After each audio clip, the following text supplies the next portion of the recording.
E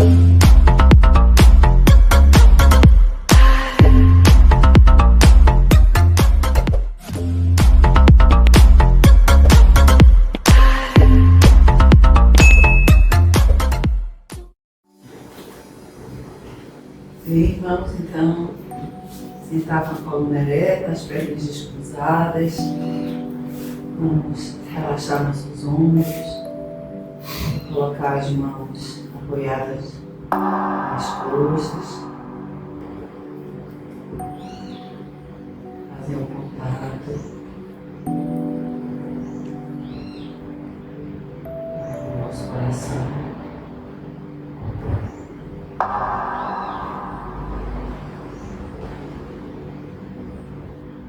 Fazer umas 3 respirações profundas, soltando o ar pela boca.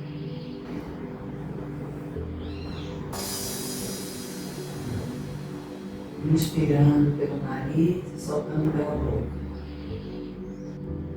Bem-amada presença divina, eu sou em mim. Envolvei-me no meu brilhante manto de luz branca. Selai-me no meu chamejante globo azul de proteção.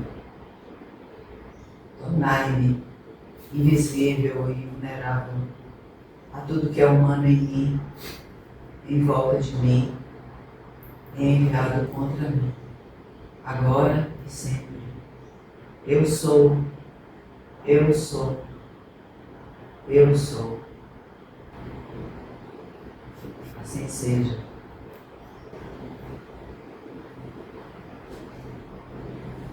Om Shanti. Dispensaremos a leitura dos objetivos da sociedade. Eu lerei agora as palavras do Mestre de Sabedoria para a data de hoje, e que no mês de abril esses pensamentos são dedicados à devoção. Quando confiareis implicitamente em meu coração, senão em minha sabedoria, para a qual não peço reconhecimento de vossa parte? Interrogativo. É extremamente penoso ver-vos vaguear em um labirinto escuro, criado pelas vossas próprias dúvidas e cuja saída, na maioria das vezes, fechais por vossas próprias mãos. São palavras do mestre que continua. O irmão Marcos Queiroz irá proceder ao seu trabalho dedicado ao macrocosmos. A microcosmos, perguntas e respostas. Tá bom.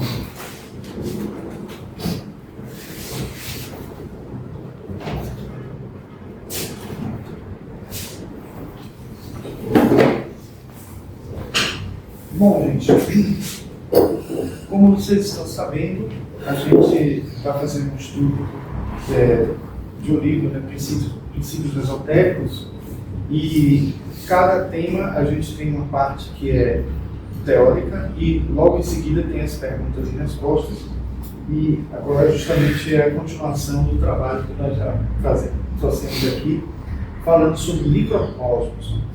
Claro que como já tem um tempinho, estamos gravando aqui, né, para colocar no canal, e no canal a gente tem gravado já também a primeira parte. Aí eu aconselho quem estiver assistindo que assista lá a primeira parte para poder ver o que vem antes. Mas eu vou fazer aqui uma espécie de revisão geral de tudo que a gente viu. Para essa revisão, eu acabei recorrendo à inteligência artificial também. Eu peguei cada trecho, cada passagem que a gente colheu do livro e pedi para resumir em uma frase. Então eu vou repetir todas as imagens em frases e todas as ilustrações desse trabalho também são feitas com inteligência artificial, exceto algumas que eu já tinha, que são essas aqui, né, dos corpos e tal, que a gente usou com a capa de livro e tal. Então vamos lá. Então esse é o livro, né, que eu trouxe até uma capa em inglês dele, que é uma introdução para os princípios esotéricos, né, de William Doss McDavid. Até o Jorge perguntou se ele era vivo e no canal, quando eu editei, eu botei que ele morreu em 1971. Então ele não é vivo mais, ele já tem tempo. É um material já da década de 70, aliás, antes da década de 70, da década de 60, assim, porque esse morreu em 71, então escreveu. Aí assim, isso foi o texto que a gente usou para a palestra inicial, e aí aqui é o resumo que a gente tem em uma frase, que é: a tradição da sabedoria ensina que o corpo físico, ou então a gente pode dizer tradição sabedoria, como é melhor chamado, né? Inclusive tem um livro até de língua, né? A tradição da sabedoria ensina que o corpo físico é apenas a parte visível e menos significativa do ser humano, cuja essência maior habita planos invisíveis, assim como a maior parte de um iceberg está submersa. Na imagem que a gente mostrou antes até ilustra isso, né? Uma coisa que me preocupou um pouco quando eu vi o texto original, que fala, de certa forma, que o corpo físico não é tão importante. Meu receio é quando isso é colocado, porque é muito fácil a gente atingir os extremos, né? Em algum momento cuidar demais do corpo ou cuidar de menos do corpo. Porque o ideal é que a gente cuide o tanto que precisa, sem colocar ele como sendo sem considerar o corpo como o agente de identificação do nosso eu, né? Porque nós somos mais do que o corpo, mas claro que saber disso não implica em a gente abandonar, esquecer, deixar de lado, né, para não acabar atingindo uma unilateralidade, né, que pode não ser saudável para a gente. Aqui o texto que nós apresentamos primeiro, e aqui o resumo da inteligência artificial. A filosofia esotérica postula 7 envoltórios de densidade crescente derivados de 7 elementos iluminados pela certeza divina, envolvendo a natureza íntima de cada um. Então, aí a gente já tem a informação de que existem 7 princípios. Aqui eu botei, na verdade, na nomenclatura que a gente costuma usar hoje, mas a gente vai ver logo mais nos slides seguintes, como que o livro traz a informação, porque ele se baseia na subdivisão que Helena Blavatsky trouxe para a gente, né? Inclusive, quem lê aqui esse volume 6 de A Doutrina Secreta, vê até ela falando bastante dessas questões sobre os corpos sutis e, inclusive, por que a gente pode até entender hoje que foi modificado algumas nomenclaturas, e a gente acaba entendendo um pouco nesse livro, na parte das perguntas e respostas, que é que a gente vai ver hoje, talvez fique até mais claro o porquê, em algum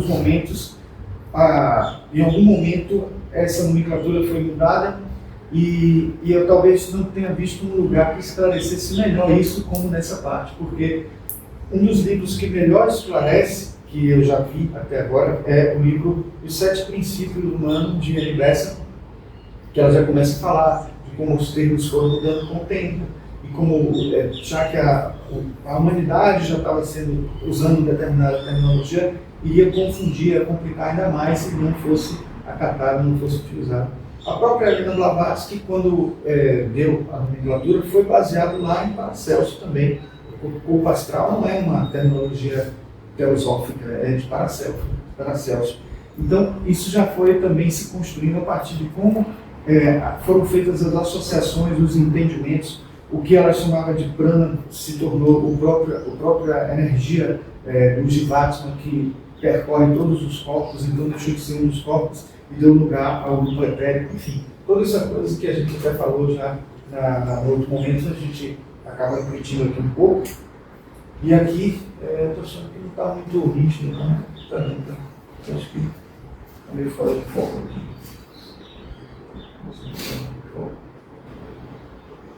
É porque parece que está tendo uma variação de nitidez do meio para lá, da tela.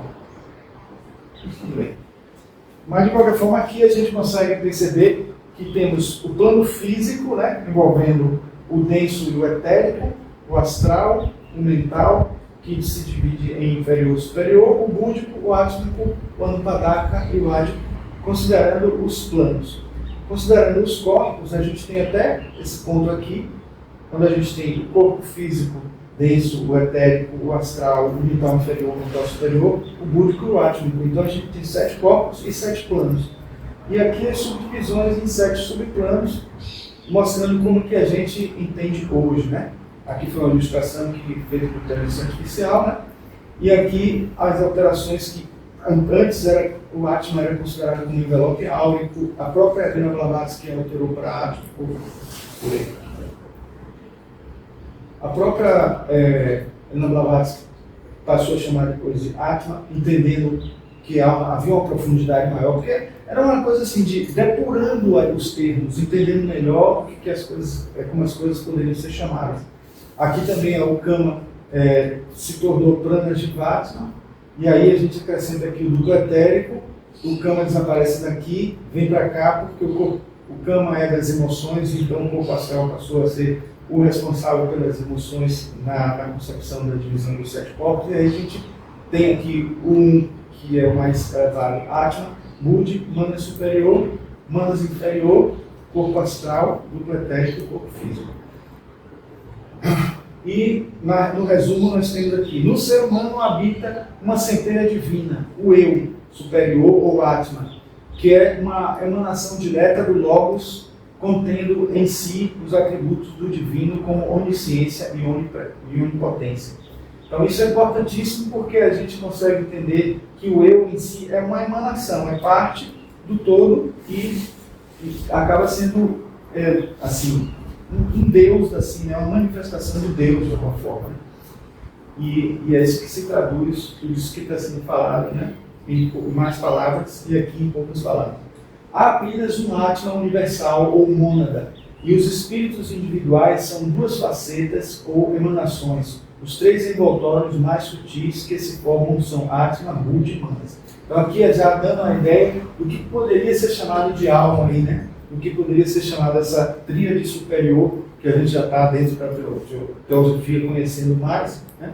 De certa forma, e entendendo esse Manas aqui como corpo causal, porque o Manas é uma energia que alimenta os pensamentos, as imagens mentais, etc. E por isso ela tem uma manifestação mais elevada, uma manifestação menos elevada, e nesse caso aqui só a parte mais elevada dela que compõe esse grupo aqui. Em outras palavras, só para miúdos, nossa mente inferior, nosso Manas, numa densidade menor, precisa de imagens para se comunicar, para poder se manifestar, enquanto que esse Manas causal trabalha com intuição, considerando que intuição é o termo mais próximo que a gente tem para nomear isso aí, que a gente ainda não tem domínio tão grande. Quando a gente tiver um nível evolutivo maior, a gente vai até ter uma condição de utilizar a nossa consciência mais fortemente com o corpo causal, e aí vamos ter um corpo causal mais bem formado, mais bem definido, com partículas que preenchem mais ele, já que as pessoas que têm uma capacidade de evidência muito grande conseguem ver o corpo causal de uma forma muito tênue, ele ainda não é muito desenvolvido. Bom, no resumo a gente teria Manas inferior e Kama formam a alma astral, o Sukshma Sharira, enquanto o corpo astral serve de molde para o corpo físico, que é o nível mais denso da constituição humana. Então aqui a gente já está falando o quê? De corpo astral, corpo mental. Uma curiosidade, lendo um pouco mais o livro da Doutrina Secreta sobre essas questões, eu acabei identificando uma condição, na verdade, interessante, que é uma terminologia que é usada aqui para Mayavi Rupa. Mayavi Rupa é uma terminologia que é dada para um corpo que é ilusório. Todo corpo que é ilusório é chamado pelos orientais de Mayavi Rupa. E o que é interessante raciocinar em cima disso é que há um conselho aqui no livro Doutrina Secreta de Helena Blavatsky dizendo que não devemos ter cuidado com, ou até evitar, dependendo da situação, uma projeção astral. Ela diz que é preferível uma projeção mental, considerando assim, o seguinte: não que não possa, não que seja algo tão prejudicial assim, mas assim, Veja uma coisa curiosa que acaba a gente concluindo dessa afirmação dela e do contexto que está sendo colocado junto com essa afirmação, que é assim, não é fala dela isso, mas eu tentando entender o que é que poderia acontecer a partir do que ela contou como projeção astral. Quando nós temos... O nosso corpo astral, ele é formado de um ovoide, né, que é uma aura que circula, né, em forma de... essa ovoide aqui. E a contraparte, né, que é essa forma física bem próxima do... Não é forma física, mas na verdade não é físico no sentido físico do nosso plano físico, mas é matéria que é atraída pelo desenho que nós temos do nosso corpo visível, corpo físico. Então ele acaba tendo aqui uma chamada contraparte. Aí você diz assim, mas essa contraparte ela é formada de todos os órgãos, etc. Não, elas na verdade são, simplificadamente, elas são na verdade matéria de cama, né, que é a energia que compõe o corpo astral. Então esse éter astral que é o cama, a energia que conduz a motivação, a emoção, os prazeres, os sentimentos de mais nobreza também, que estão aí, os mais sutis, não próximos daqui, a contraparte, mas assim, essa matéria se concentra mais próximo de onde o nosso corpo físico se desenha, porque elas precisam estar ali alimentando de energia vital que passa pelo corpo etérico, que também tem essa forma, né, próxima do corpo. É um corpo etérico, é um corpo físico mais sutil, e o corpo denso vai receber essas energias e ganhar essa vitalidade. Aí eu digo para vocês assim, no momento em que uma pessoa se projeta, se desdobra ou dorme, o que acontece? A pessoa deixa de se mover, fica numa espécie de transe.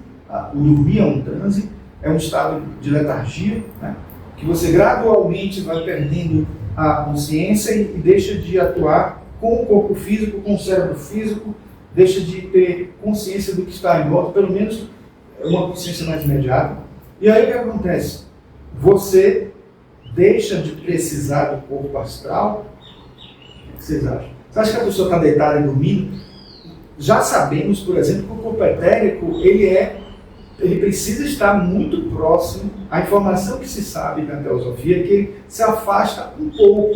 No máximo, é o que se vê quando a pessoa está deslocada assim. Se uma pessoa está em viagem astral num sonho, você vê a pessoa flutuando assim, né, o duplo dela flutuando, aquilo não é o corpo astral, não. Aquilo ali é o corpo etérico, certo? Primeiro porque muitos videntes não conseguem ver o astral, ver a matéria, né? Se tiver acontecendo um sonho imagético e não um sonho vivencial, o corpo astral vai estar ali perto também, praticamente se confundindo porque a contraparte é muito colada mesmo com o corpo etérico, então dificilmente ele vai estar distante. Então, como o duplo etérico não se afasta muito, o corpo astral também não vai se afastar muito. Ele vai se afastar mais se a viagem for astral e o sonho for vivencial. Mas aí, vejam bem que a palavra que a gente usa para uma experiência como essa é projeção astral. Isso aqui é o quê? Isso é uma projeção, né? Está vindo ali no projetor. Então, isso é uma projeção, mostrando que o que vai para fora não é todo o corpo astral. Porque se todo o corpo astral fosse para fora, quem vai manter a vitalidade do corpo enquanto ele está ali? Certo? Então é isso que é interessante a gente entender. Por isso que não é tão aconselhável fazer viagem astral. E é por isso que até dentro de perspectivas espíritas e também teosóficas, a gente ouve dizer que quando você viaja com o corpo astral, acontecem às vezes algumas coisas que deixam a pessoa traumatizada. Podem acontecer traumas de experiências fortes, porque as emoções não estão presentes ali, né?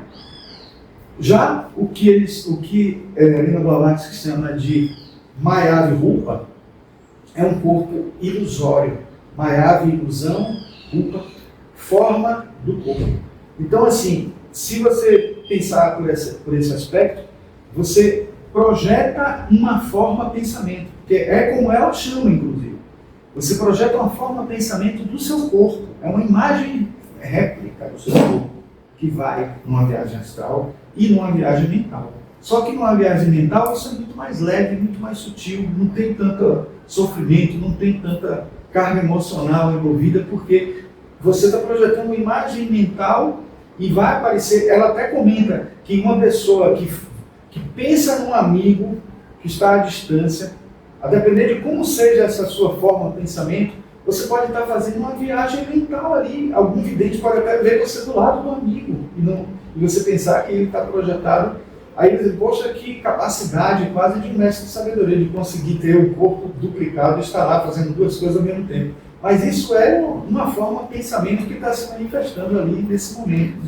Está sendo colocado de alguma forma dentro de um percurso distante, principalmente considerando que, até por uma perspectiva mais atual da física quântica, existe um termo que se chama não localidade.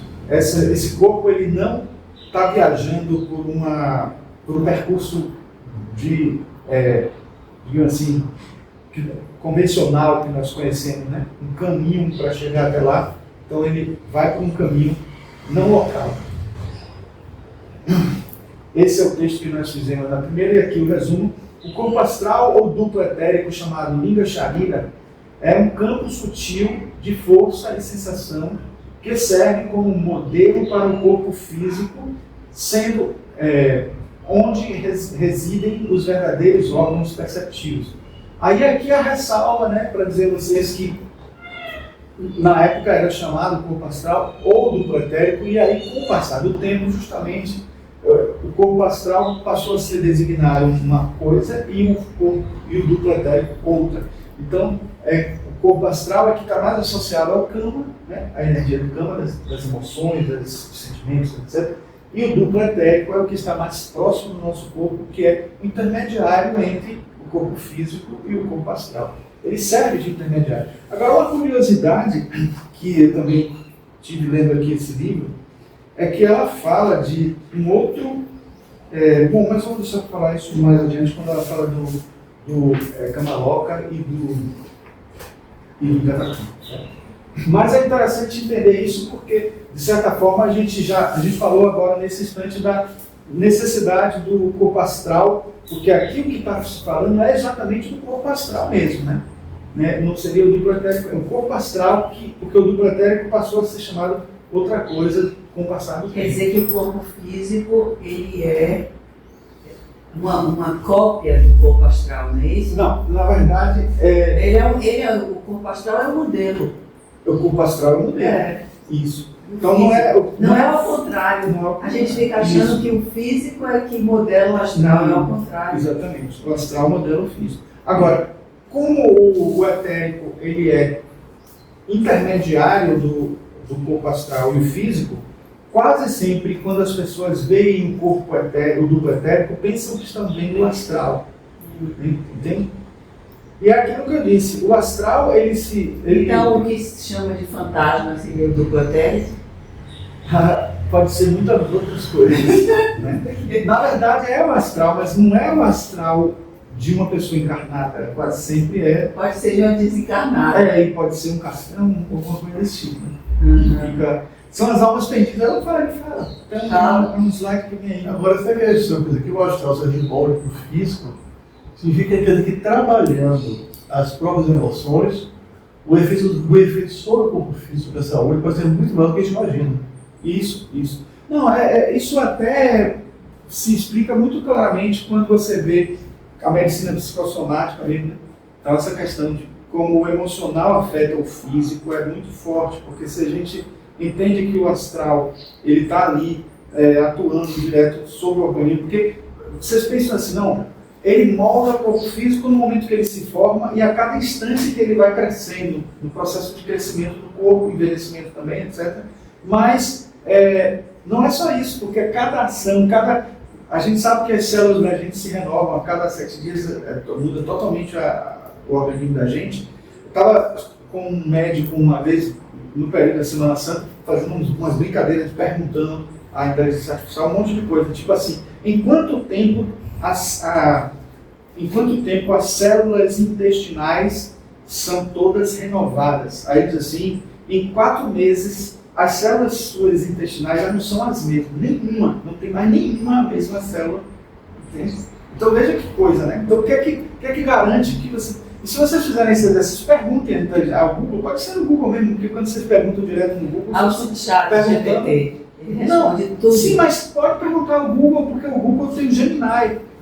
O Google tem inteligência artificial que é o Gemini. Perguntou lá na barra do Google, ele vai responder, vai ficar uma barra em cima e vai explicar. Se quiser ir direto para o Gemini como se fosse o GPT, é só botar Gemini, né? Aí você entra no Gemini e pergunta. Aí você pode ir perguntando em quanto tempo o coração se renova todo, em quanto tempo o pulmão se renova todo. Cada órgão leva um tempo diferente para se renovar todo. E é geralmente 6 meses, 4 meses, 2 meses, 1 ano. Agora, eu conversei com o doutor Elcimar sobre isso. Ele me disse o seguinte, porque eu perguntei a ele por que se renova, a gente envelhece, se vem células novas, completamente novas, não é mais aquelas velhas. Aí ele me disse, olha, o problema é o seguinte, é igual a Xerox, aí a Xerox, da Xerox, da Xerox e da Xerox. Quando você vai tirando uma Xerox de outra Xerox, não vai ficando cada vez mais esmaecido, as nossas células é a mesma coisa. Ele foi muito seu amigo explicando de uma maneira assim, porque ele, se quisesse explicar mais fundo, ele ia chegar a entrar numa coisa chamada telômero. Porque nós temos nos cromossomos uma parte, que é a última parte dos cromossomos é o telômero. Já se sabe que esses telômeros são os responsáveis pelo envelhecimento. Está tudo ali. As pessoas ficam mais velhas por causa do telômero. E o telômero, ele está ali. Quando você renova a célula... O telômetro, ele é o quê? O telômero. Ah, telômero. Você não tem o cromossomo? Sim. Dentro do núcleo da célula, tá. A parte mais extrema dele é o telômero. Chama telômero por isso. Telo é distante, é o mais distante. Telefone, não é falando disso. Telômero é a parte mais longínqua, mais distante do cromossomo. Ali é onde estão os genes que mostram onde você está envelhecendo já, onde já está envelhecido e tal. E aí, quando você renova as células vão ter a mesma bagagem genética. É isso. Estão se reproduzindo a partir do núcleo. Não é uma célula totalmente alienígena, não, que veio de outro canto, não, que vai se formar. É uma célula que morreu e outra foi criada no lugar com base na sua bagagem genética. Ele hipopou de entrar nesse... Ele explicou para uma leiga, né? Mas ele disse, por isso que a gente continua envelhecendo, porque cada vez as células vão ficando mais fracas, mais fracas e mais fracas. É igual, aí ele deu o exemplo da Xerox, né? Sim. É uma Xerox, da Xerox, da Xerox. Ele foi mais didático do que... foi bem didático. Mas ainda assim, muitos mestres da Sichuan, ou mestres de Zen, eles às vezes são bem idosos e com a condição física... Eles jogam o telômetro para longe. Invejável, ou seja, porque eles fazem muita meditação, eles trabalham de tal forma emocional, então que a renovação do corpo para eles traz mais benefício do que para a média. Isso. Agora eu vou complicar mais ainda a situação. Pense que também, o que é que acontece? Às vezes, o corpo físico mesmo, às vezes pode interferir nos outros corpos mais sutis também, a alimentação que você faz. Agora, lembrando sempre que você se alimenta, atividade física, quando você se alimenta, o alimento tem uma aura também, né? E essa aura vai interferir nos nossos corpos sutis. Então, a questão que você pode pensar assim, a ideia que mostra, assim, talvez de uma maneira mais efetiva, poderiam ter outras formas, mas a gente não tem instrumental para isso, nem tem ciência ainda para isso, mas talvez o que mais possa mostrar a gente que é o corpo astral que é responsável pela vitalidade do corpo físico e que vem antes e tal, é o braço fantasma. Você perde o braço, continua sentindo como se ele tivesse... não existisse. Muita gente diz, não, isso é neurologicamente explicável, porque na mente, neurologicamente falando, você ainda tem os terminais que sentiriam. Isso é um fato, né, claro, mas como que você iria sentir o fogo ali se não tivesse algum elemento sutil que estaria, sabe? Porque tem gente que sente o fogo. Você bota assim, um braço aqui, faz o teste, eu sou fechado, quando é fechado, sente um fogo aqui. E não tem nenhum aparato de realidade virtual. Porque hoje em dia se faz experiências múltiplas hoje com o cérebro, e tem uma experiência bem interessante que eu tenho estudado lá, porque eu estou com um grupo de pesquisa de neuroarquitetura lá na faculdade, e que as pessoas botam um óculos de realidade virtual e pegam algumas coisas para comer que não tem gosto de nada, né? E nem causam nenhum problema para a saúde. Mas na realidade virtual, a pessoa está com a luva, vai mostrar que ela está comendo, por exemplo, uma pera, uma maçã, ou ela vai sentir o gosto. Como se fosse real. Porque para mostrar que, mostrando assim, que nossa realidade mental é tão forte, tão poderosa, que interfere na nosso paladar.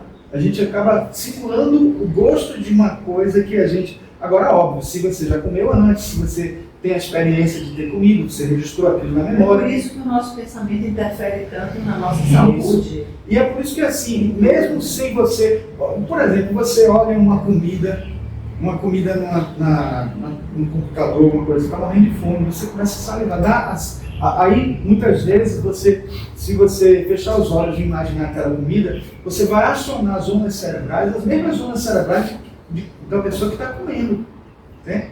Então é um pouco isso. Mas assim, de certa forma a gente percebe que há uma interatividade muito grande. Sabe aquela ideia mensana e corporicana? O que é que vem primeiro? Que nasceu primeiro o ovo ou a galinha? Claro que se você faz coisas para o corpo que são saudáveis, elas vão, digamos assim, repercutir os corpos sutis e vice-versa. Né? Então isso aí vai estar sempre presente. É por isso que é tão importante você selecionar seu alimento, né? Sim. O que é que você come, o que é que você bota para dentro do corpo mesmo, né?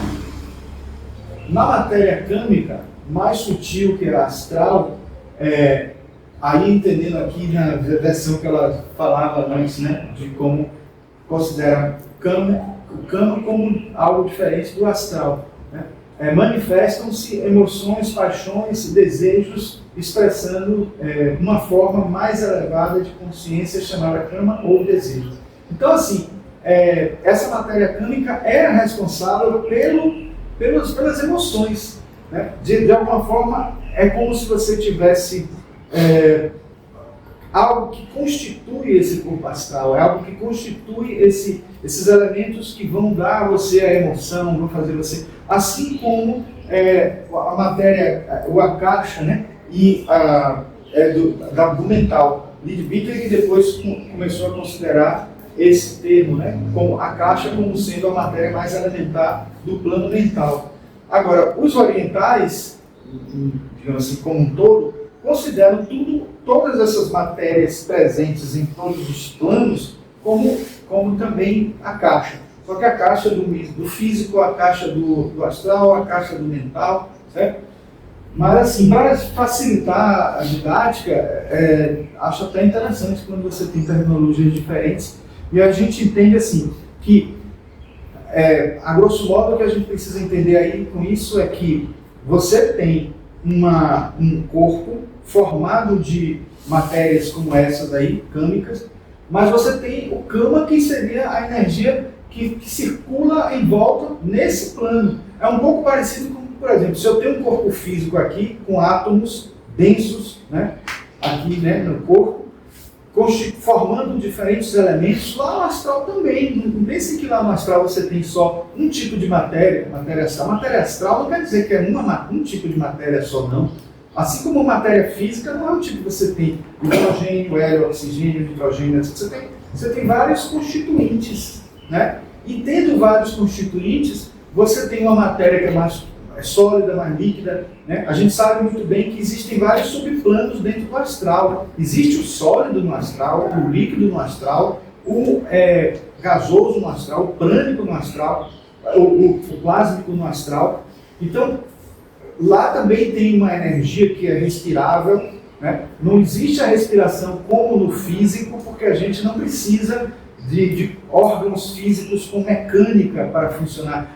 No plano astral, por exemplo, tudo acontece por leis físicas de atração, né? Então, por exemplo, aí você tem, em vez de ter órgãos, você tem chakras que vão dar vitalidade e fazer circular essa energia pelo corpo. Você não precisa mais, por exemplo, de um pulmão que vai fazer você colocar o ar para dentro. Você precisa disso no corpo físico, certo? Você não precisa de um coração bombeando sangue para atravessar o pulmão e depois o pulmão transportar a hemoglobina, etc. Não precisa disso, porque você tem outro tipo de energia circulando, que são as chamadas correntes prânicas e as correntes kundarínicas, que vão estar circulando ali, né? A partir do corpo mental superior, você ainda tem o forrate, que se combina, e o forrate, ele, quando se manifesta nos corpos mais densos, ele vai se manifestar através do plano da Kundalini, porque ele não se manifesta nos corpos físico e físico denso, nem astral, nem mental inferior, só a partir do mental superior. Enfim, essa é a anatomia esotérica, vamos dizer assim, a anatomia... Quando a gente perde o corpo físico, é uma coisa que eu fico curiosa em saber, e nunca tive essa resposta. A gente, lá no astral, quando a gente chega lá, a gente tem um pai e uma mãe para cuidar da gente também, como a gente tem aqui no físico? A gente não chega lá, a gente já está lá, né, de certa forma. Sim. Mas a gente vai perder... Chega lá a nossa consciência, né? É isso, mas assim, como a gente, de alguma forma, leva um tempo ainda dormindo, né? Um tempo lá, a gente não acorda assim já.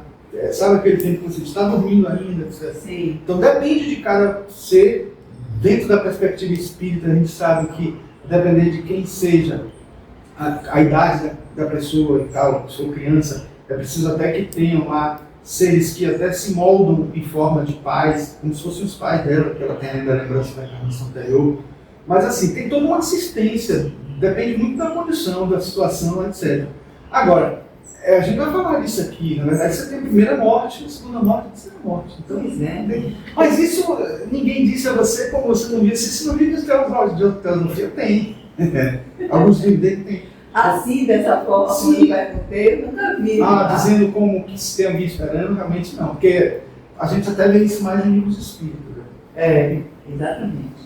Mas tem um livro de Lidbita que fala depois da morte, fala após a morte, eu esqueci como é o nome. Não, porque quando a gente chega aqui, um bebê é completamente indefeso. Sim. E ele precisa de pai e mãe para tomar conta dele, ou alguém que substitua, né? Sim. Aí, quando a gente chega lá no astral, você pode ficar perdido lá, se não tiver alguém para lhe orientar, né? Ó, toda vez que você fala, chega lá no astral, não bate aqui, porque não chega, ele tá. É isso que é importante entender. A gente já está no astral. Não é diferente não, Aline. A gente já está no astral. Não esqueça disso. Mas eu não tenho contato com ele. Como não temos? Não. Como não? Consciente? Consciente. As suas emoções são o seu astral. Eu já percebi isso, que eu já falei isso em outras palestras com vocês. Você ainda não entronizou isso. Ó. As emoções nossas são o nosso astral. Nesse momento eu estou usando o astral mental até o Buda. Não, isso tudo aí eu compreendo, mas não é um plano diferente Não, do físico? Vou É um ensinar aqui, outro ó. plano. Teatro. Eu estou aqui. É um outro Eu plano. estou aqui nesse momento sentado, né? Sim. Mas eu não estou só aqui no físico, né? Estou aqui no astral, no mental, na técnica, tudo, né? Aí a pessoa morre. Sim. Ela morre, ela não foi para o astral. Eu já estou no astral. Eu simplesmente perdi o corpo físico, perdi consciência do meu corpo físico. Certo? Sim. Ó, aí o meu etérico, como ele já perdeu a função, que ele liga o astral com o físico, se ele perdeu a função, ele vai se desintegrando. Aí tem o tempo dele se desintegrar. Eu estou aqui, não preciso mais do meu corpo, já não estou mais ligado ao corpo. O meu etérico vai se desintegrando, leva um tempinho se desintegrando. Aí o astral continua lá. O nível de consciência que esse astral vai estar depende de cada um, varia muito. Mas aí ele vai continuar existindo, o astral, por um tempo. Aí ele vai ficar um tempo vivendo no astral. Inclusive, pessoas que, eu vou falar assim, isso muito maniqueísticamente, né? Pessoas que não se comportam muito bem na Terra, vão levar mais tempo para morrer no astral, porque o astral é um purgatório. E se trastejar, se uma pessoa se comportou muito mal, o astral deixa de ser purgatório e vira inferno. Uma louca. Entende? Então é isso. Aí você, passado um tempo, vem a segunda morte. Que a gente vai mostrar isso aqui. Isso aqui eu já não li, né?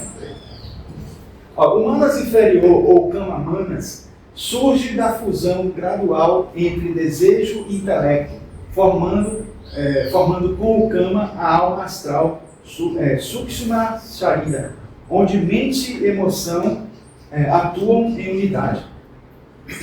Vamos passar logo rápido aqui, porque o interessante de hoje são as perguntas e respostas. Né? Então, assim, na matéria câmica mais sutil, que é isso aqui ali, né? Eu repeti aqui. O corpo astral, ou duplo etérico, chamado linha extraída, é um campo sutil de força e sensação que serve como modelo Isso para já o... foi. Também já foi? Já. Céus. Será que eu estou voltando? Ah, eu estou voltando. Ah, Maluquice, apertando o botão de voltar. É para frente, pronto. O quinto estado, o ego espiritual, manifesta a mente abstrata e a razão superior, onde se conserva a memória integral de todas as experiências vividas ao longo das encarnações. Vou passar porque aí a gente comenta no final, certo? O sexto estado, Buddhi, é a intuição espiritual, onde há sabedoria direta e o saber interior, enquanto o envelope áurico, que é o Atma, né, contém toda a constituição humana e registra seus padrões kármicos. Então fica tudo aí guardado, né, com as experiências para a gente vivenciar. Aí é o momento que fala dos chakras. Os chakras atuam como transformadores que amplificam as impressões sutis dos mundos interiores, tornando-as acessíveis à consciência. Vamos fechar, que aí depois a gente fala mais sobre isso. Aqui foi quando eu falei das energias, né? Da Kundalini subindo através os 7 níveis de Kundalini, passando pelos 4 nadis, que se assemelhavam muito às fases da alquimia, né? Da opus alquímica. Aqui mostrando os chakras, a competência psicológica de cada um deles e as funções psicológicas deles, né?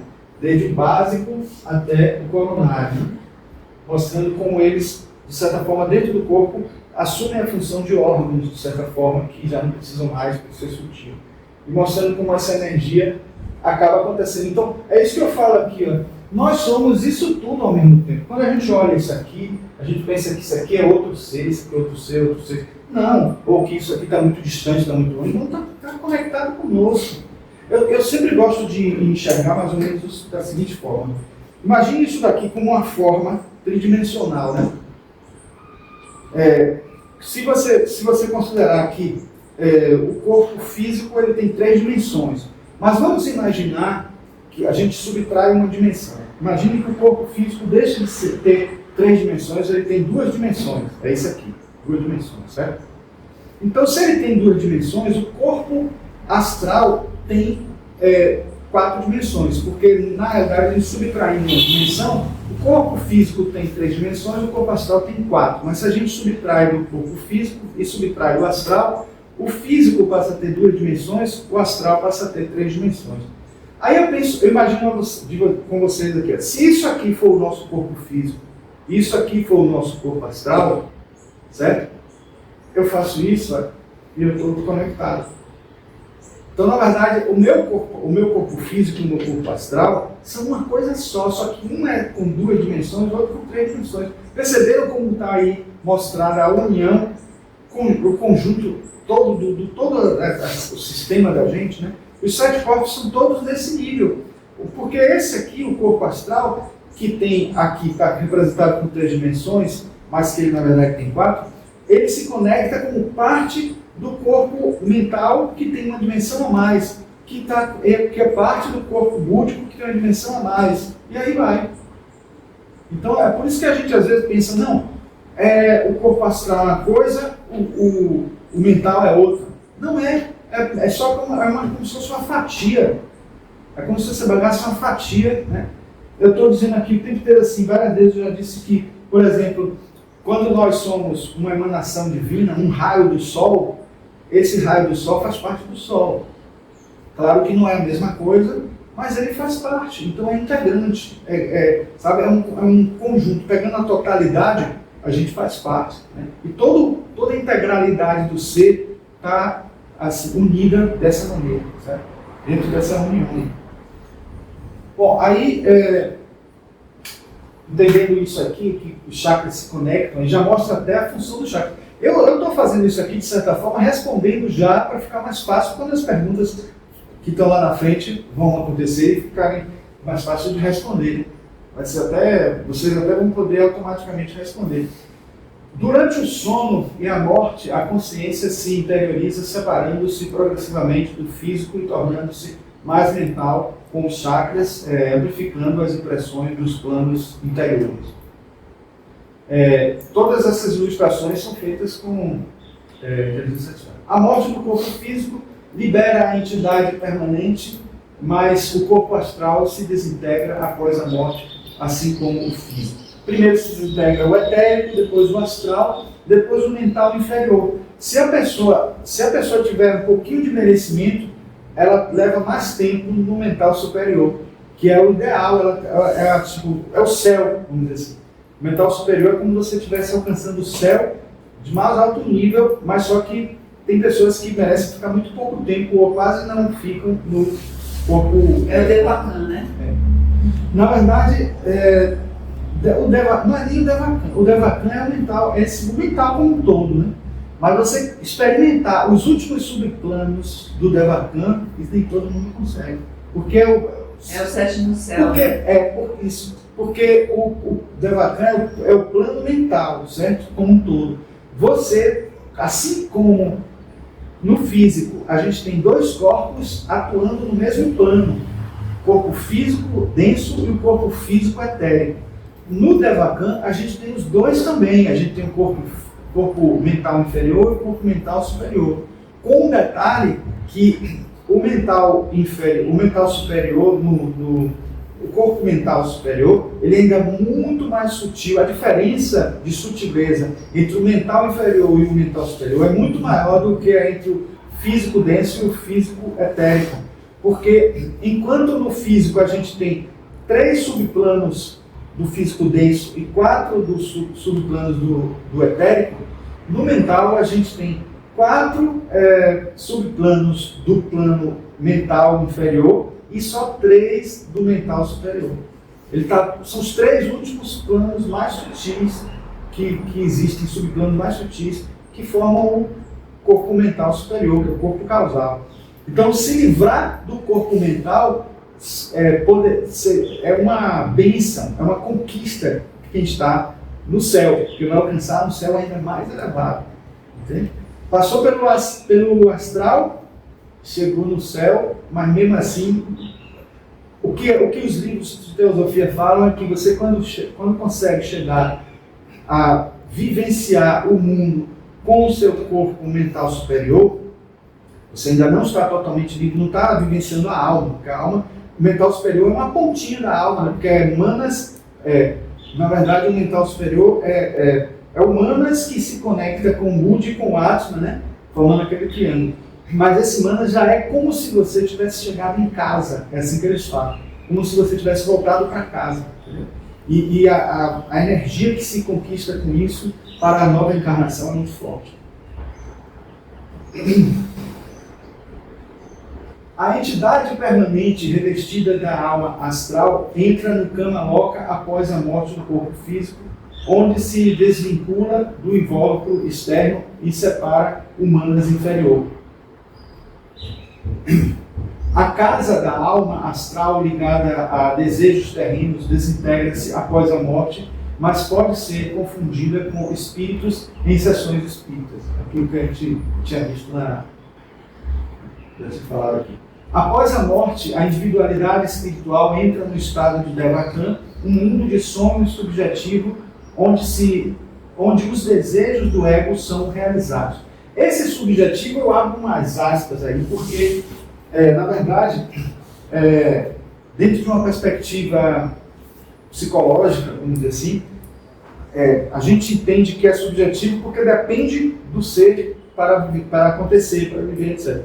Mas, por incrível que pareça, é mais objetivo do que a gente pensa, porque é objetivo em outro plano, certo? Isso é confuso às vezes, porque assim, quem estuda Jung até percebe que existe essa questão, né? essa demanda aí, porque a grande grande desafio que o Jung teve foi justamente mostrar que a psique é mais objetiva do que os psicólogos pensam. Tanto que ele começou a chamar o inconsciente coletivo de, como é que ele chamava? De psique objetiva. Inicialmente ele chamava de psique objetiva, era o nome do inconsciente coletivo. Aí ele preferiu mostrar que existe muito mais importante do que entender que há uma objetividade naquilo, porque existe uma existência. Ele só tinha resistência a considerar os corpos sutis, segundo Marie-Louise von Franz, desse livro, inclusive, que eu recomendo, um livro muito bom, Os Sonhos e a Morte. Tem um capítulo aqui só sobre os corpos sutis, mostrando como que Jung pensa nos corpos, falava dos corpos sutis. Só tem 2 livros que Jung fala dos corpos, que fala como Jung pensava dos corpos sutis. Um é esse, ele dá umas pinceladas também no Memória, Sonhos e Reflexões, e tem um livro que está saindo agora, é caríssimo, no sinal, R$250 cada volume, tem volume 1 e volume 2, o Zaratustra de Jung, volume 1 e volume 2. Ele fala, tem um capítulo lá que ele fala dos corpos sutis e como ele negou os corpos sutis porque ele achava que era quase impossível existir matéria para constituir, matéria como a gente costuma chamar de matéria, para constituir esses corpos, né? Tipo a sombra, passar a ter um elemento objetivo, alguma coisa. Mas ele é objetivo enquanto algo que existe e funciona, né? Que pode até não ter uma existência com localidade, que é uma existência com não localidade, mas há uma existência em algum lugar, por isso ele de alguma maneira tem uma objetividade, né? E se a gente considerar... Nessa existência que você está falando aí, a gente encontra as pessoas?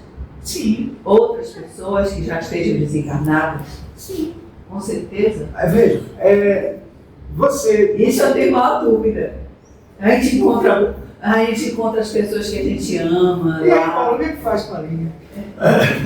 Eu estou perguntando tudo a você, porque são dúvidas que eu tenho, Sim, Marcos. eu acho que não é dúvida, você não está convencido. E eu confio muito no que você faz. Não, entendeu? Encontra sim, encontra. Porque, de repente, será que a gente vai encontrar as pessoas lá? Ou elas já vieram, já encarnaram? Não, veja, isso aí é outra história. Assim, você perguntou se era possível. É possível, acontece. Mas lá tem com uma vida, merecimento. porque segundo o Espiritismo fala que a gente tem escola, vai para a universidade, vai... Mas não é só segundo o Espiritismo. Na teosofia a gente sabe da existência de outros planos, de outras existências. Sim, mas sutis. como se fosse uma réplica do físico. Sim. Com tudo que tem aqui. Não, quer dizer, não a réplica do físico, né? Na verdade, é muito mais sutil. Inclusive, se você pegar aquele livro, o Plano Astral, o Plano Astral, de Lidbita, ele vai falar tudo isso para você, ele vai dizer que existe lá.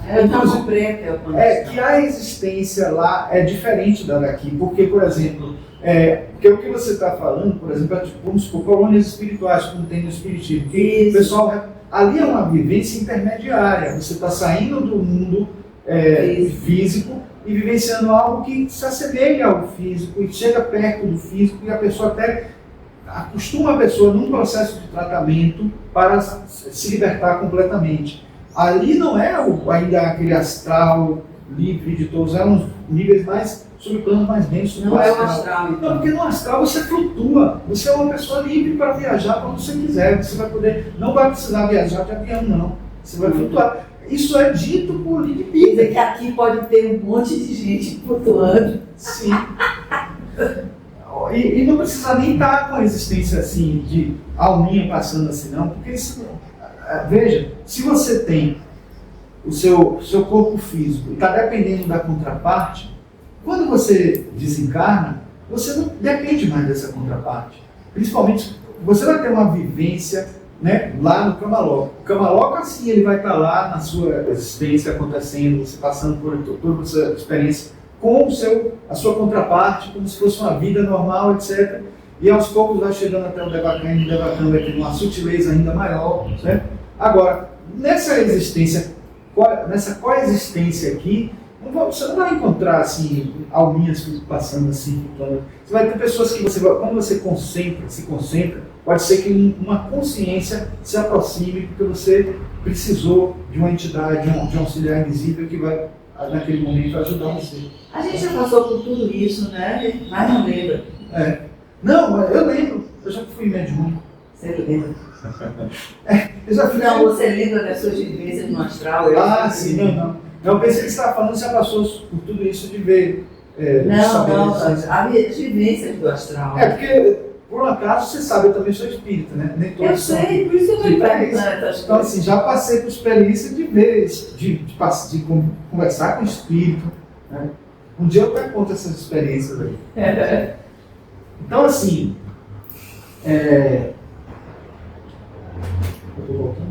o estado devacânico, que dura de alguns anos a milhares, serve para assimilar as lições da vida passada através da revisão das experiências. Então veja como a gente precisa dessas instâncias, desses processos todos para poder retornar depois e ter uma vivência muito melhor na outra existência. Poder assimilar o que aprendeu, né, também. Após o período em Devachan, o ego reencarna em um novo corpo físico para continuar seu ciclo de nascimento e morte. Bom, aí a gente entra na parte de perguntas e respostas, e aí eu trago a primeira pergunta, que está um pouquinho para ler aqui, mas a primeira pergunta é assim: você descreveu um ser humano como uma centelha divina vestida em 7 envoltórios, como essa nomenclatura se relaciona com o que foi chamado de 7 princípios humanos? Aí vem a resposta, né? O ensinamento teosófico dos 7 princípios foi dado por HP ao longo de vários anos, à medida que seus mestres permitiam a liberação de mais e mais informações. Está meio ofuscando isso aqui, né? Não sei se está incomodando vocês. Por quê? Esse laser. Não, esse laser tá ótimo. Não, pode botar. Em Easy Sem Véu, uma divisão tripla foi usada como corpo, alma e espírito. Mais tarde, a PCNet foi autorizado, olha que interessante isso aí, a PCNet foi autorizado a delinear em seu budismo esotérico uma tentativa de divisão de 7 vezes de princípios que lhe foram dados em uma série de cartas dos Mahatmas. Ainda não era a divisão real completa, mas era uma aproximação, uma meia-verdade conveniente que escondia certas coisas nelas, pelas quais as pessoas ainda não estavam prontas. Mas ele forneceu um vocabulário e uma base para a comunicação e foram empregados pelos próximos anos por teosofistas em geral e por HPB, que sabia, é claro, a divisão real, mas não tinha permissão para falar sobre isso. Então, assim, a gente entende por que depois, eu não digo a vocês nem que o que a gente tem hoje é isso que ela já sabia desde essa época. Não. Acredito que houve já uma modificação de lá para cá em função do que eu falei, né? De uma nomenclatura que já existia mais comum e que iria causar muita confusão se não se tentasse usar essa nomenclatura para facilitar o entendimento. Tá?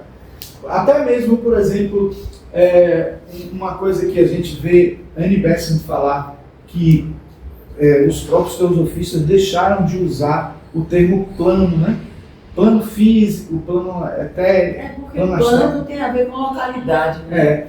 E não só isso, né? Tem a ver com bidimensionalidade. Se você diz assim, um plano de 5 dimensões, não é um plano de 5 dimensões. Entendeu? Então, assim, é um mundo, né? É um mundo, na verdade. Então, é uma frequência de existência. Mas imagine ficar falando frequência de existência toda vez que falar isso. Aí continua a resposta. Essa divisão dos 7 princípios era a seguinte: corpo físico, estuda Sharira, prana, a força vital, corpo astral, linha Sharira, kama, manas, buddhi e atma. E aí começou a se considerar assim: para que o manas se conectasse com a quaternária inferior, era necessário um manas inferior que estava fazendo essa conexão.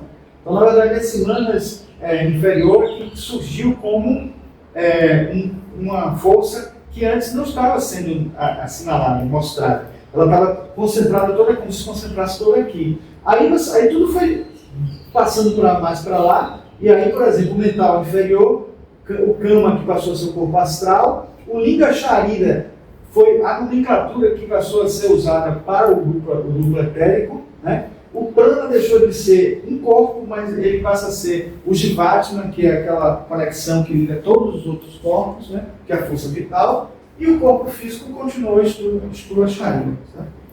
Então, falar essas modificações que foram feitas. Desculpa. Então, aí vem essas ilustrações todas também foram assim. Eu peguei a pergunta, joguei para a inteligência artificial para ele me dar uma ilustração que pudesse. Nem sempre é tão assim, casando perfeitamente, mas eu até achei bonitinho aqui, né? Vocês vão ver que é um reflexo, né? Então, assim, ó, a centelha divina ou Atma foi incluída como o sétimo princípio. Os dois aspectos de mana, o superior e o inferior, foram agrupados em o envelope áurico foi omitido, né, inteiramente, e prana, força vital, que anima a matéria viva, foi incluído. Nos últimos anos, isso assim, mostrando o inverso, né? Por que foi formado daquele jeito os 7 princípios. Nos últimos anos de sua vida, HPB deu a seus alunos prometidos a divisão de Atma e os 7 envoltórios que foram descritos anteriormente. Budi foi mostrado anteriormente como um ego ocultando o mistério do envelope áureo. Um aspecto da constituição humana mencionado por HPB apenas para seus alunos esotéricos. Manas foi mostrado claramente como constituindo de 2 aspectos pertencentes a 2 planos separados, embora intimamente relacionados no universo. Então você vê que precisou separar humanas para poder fazer essa conexão da tríade superior com o quaternário inferior. Prana foi relegado ao seu devido lugar como uma força vitalizante universal carregada no sangue e intimidade, ou intimamente relacionado ao princípio de Kama ou desejo. Uma leitura atenta das instruções de ES, que é o livro, né, que são incluídas no 12º volume do Collective Writings, né, de H.P. Blavatsky, ajudará a entender esses pontos. Um conhecimento, no entanto, da antiga divisão sécular dos princípios usada no budismo esotérico é essencial para uma compreensão de a doutrina secreta e outros escritos de Blavatsky, uma vez que é usada lá. Uma leitura do apêndice pode ser útil a esse respeito. Então, assim, tem as explicações, mas assim, é um livro que é introdutório. Então, e esse curso também, se a gente fosse... Eu até pensei na possibilidade de pegar essas passagens todas e trazer, mas isso ia acabar inchando muito aqui a palestra e ia demorar muito. Como a gente está num curso introdutório, eu achei melhor não chegar a esse ponto. Para não ficar também cansativo, né? Bom, a outra pergunta é: como devemos relacionar a classificação tradicional de corpo, alma e espírito à divisão setenária? Tecnicamente, diz-se que na encarnação o ego manásico do plano superior projeta de si mesmo um raio que se reveste da forma temporária evoluída do material do plano inferior. Novamente, é em grande parte semântica. Você define certas coisas, atribui certos rótulos e vai a partir daí, né? Há muito pouca consistência entre os escritores. HPB, que nunca ganhou nenhum prêmio por consistência, usou os termos de forma diferente de tempos em tempos. Mas, em geral, é apropriado definir Atma, a centelha divina, que deve ser uma com o Logos, ou Paramatma ou Parabrahma, como o espírito, né? E alma, então, se referiria às vestimentas intermediárias que ligam o espírito ao corpo. Nesse sentido, então, a alma tem vários níveis. Com o passar do tempo, se considerou a alma exatamente a tríade, né? O Manas, Budi, Atma. Isso era considerado como a alma. E, de certa forma, quando está nessa estrutura de encarnação, principalmente, né? Porque há até uma coisa que se diz comumente é que no Espiritismo houve uma certa confusão quando se falou que a alma é o termo que se dá para o espírito quando ele está encarnado, né? É o termo que se usa para a alma no espiritismo. Então, diz assim, a alma é o espírito encarnado. Só que assim, dá a impressão de que não há diferença nenhuma, né? Quando você está encarnado, ou melhor, que não há diferença nenhuma, que é o espírito fora ou o espírito dentro do corpo, mas existe, né? Uma diferença grande, porque é a conexão que acaba não existindo, né? Essa humanas inferior com humanas superior. Então, existe aí uma questão que acaba mostrando a gente que realmente há muita similaridade com as religiões todas. Porque não deixa de ser, se você considerar que a tríade superior é Atma, Buddha e Manas, e o Manas conectado com o Manas inferior, que é o mental, né, inferior, e o quaternário é o corpo todo, então quando ele está unido ali, o pessoal chama de alma, mas dentro da filosofia, da teosofia, etc., a gente ainda continua, se quiser, chamando alma, se estiver fora do corpo, não tem por que diferenciar em relação a isso, certo? Agora, dentro da nossa perspectiva, poderia até dizer que o espírito mesmo, o termo espírito, poderia ser atribuído somente mesmo para o Atma. E para a mônada, né? Que né, a mônada é a junção, né, dessas coisas todas com a conexão maior. Essa gravura mostra bem, né? Ah, sim. Feita com inteligência artificial, podia fazer. Ficou ótimo. Eu fiquei impressionado. Eu acho que a inteligência artificial que eu estou usando está se tornando cada vez mais teosofista. Né?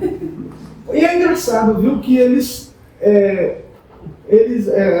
inteligências artificiais, quando você vai interagindo, às vezes, porque tem agora no chat GPT, tem a possibilidade de você até pegar coisas que existem na rede, então você pede para pesquisar na rede, ou então para ele refletir. Então, às vezes, ele pode refletir também.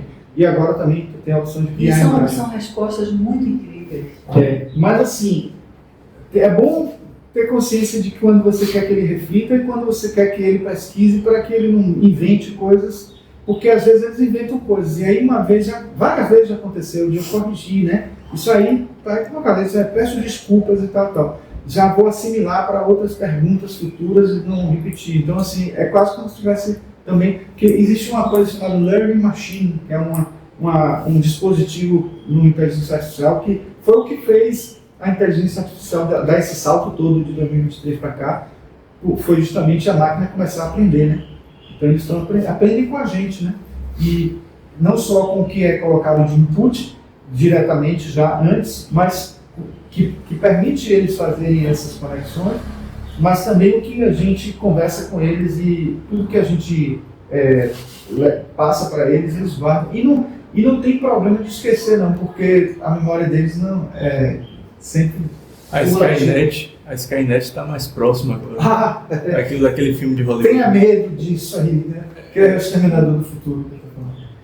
Então, assim, ó, o Budi, aí vem a resposta. O Budi é implicitamente o envelope áurico, né? E é frequentemente chamado de alma espiritual, Manas em seus aspectos superiores e inferiores, é a alma humana, né? Enquanto o Kama, ou o princípio do desejo, é a alma animal. Então você vê que tem várias nomenclaturas, né, que se falava até, Ana Blavatsky inclusive falava muito, por isso que ele disse que ela não era tão concisa assim, né. Aí tem, podemos até dar um passo adiante e chamar o corpo astral de alma vegetativa, pois esse é o princípio mais altamente desenvolvido no mundo vegetal. HPB chamou a alma de duplo e mostrou que ela tem vários aspectos. Isso é o que ela diz. Na verdade, há apenas um duplo sobre 3 aspectos ou fases, a porção mais material desaparecendo com o corpo, a do meio sobrevivendo com uma entidade independente na terra das sombras, a terceira imortal por todo o Manvantara, a menos que o Nirvana ponha fim a ela antes. Isso em Collected Writings, né? Porque assim, ela mesmo ia se corrigindo, né? Muitas vezes. Os outros autores foram corrigindo também, porque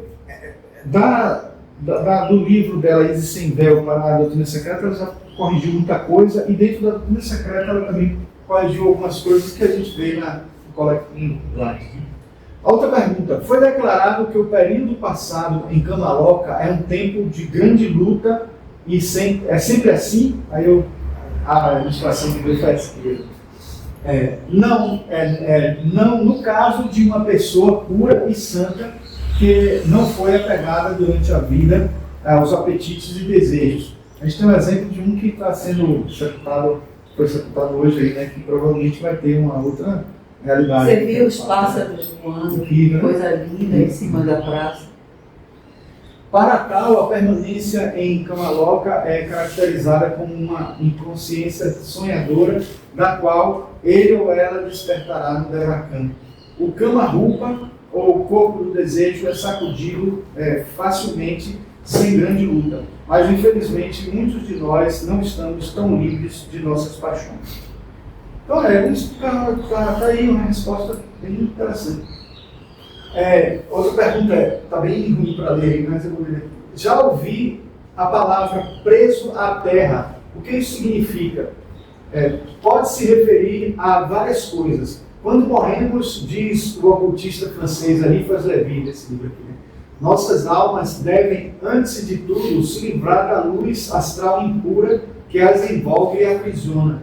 No livro Magia Transcendental, eu até pensei que era Dogma Ritual da Alta Magia, mas não é. Outro livro que não tem em português. Né? Até que a alma tenha feito isso, ela é mantida cativa dentro do envelope astral da Terra e se torna presa à Terra. No caso de pessoas extremamente materialistas, esse período de aprisionamento astral pode ser bem longo. Outros exemplos que são muito diferentes incluem morte acidental, assassinato ou suicídio.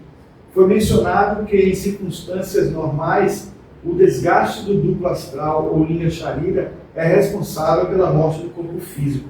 Em morte acidental, assassinato ou suicídio, isso não acontece. O corpo astral ainda está bem e ativo e a pessoa, embora arrancada da concha física, não está morta no sentido usual, mas permanecerá presa à atmosfera da Terra até que o corpo astral tenha vivido, né, seu tempo determinado. Para vítimas boas e altruístas, esse período terrestre é passado em um estado feliz e de inconsciência. Para aqueles menos puros, é uma experiência desagradável. Para o suicida, será um período miserável de choro e ranger de dentes e vivendo em memória perpétua das circunstâncias que levará a tirar sua própria vida. Quer dizer, continua. Levaram a tirar sua própria vida. Pensa que o sofrimento termina e não termina. Né? Agora veja que coisa interessante, né? Você muitas vezes, quando morre por acidente num período que não é o que estava esperado, você ainda continua aquele mesmo tempo. Até terminar, né? Divaldo Franco está na UTI, né? Está nas últimas, só esperando uma hora, né?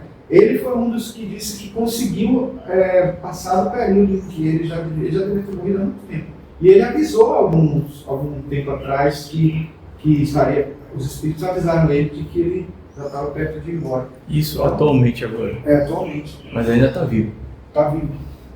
Então, assim, é o contrário, na verdade. Então, ele foi dado um tempo adicional para que ele pudesse, já que ele estava com uma encarnação muito produtiva, espiritualmente falando, então ele foi...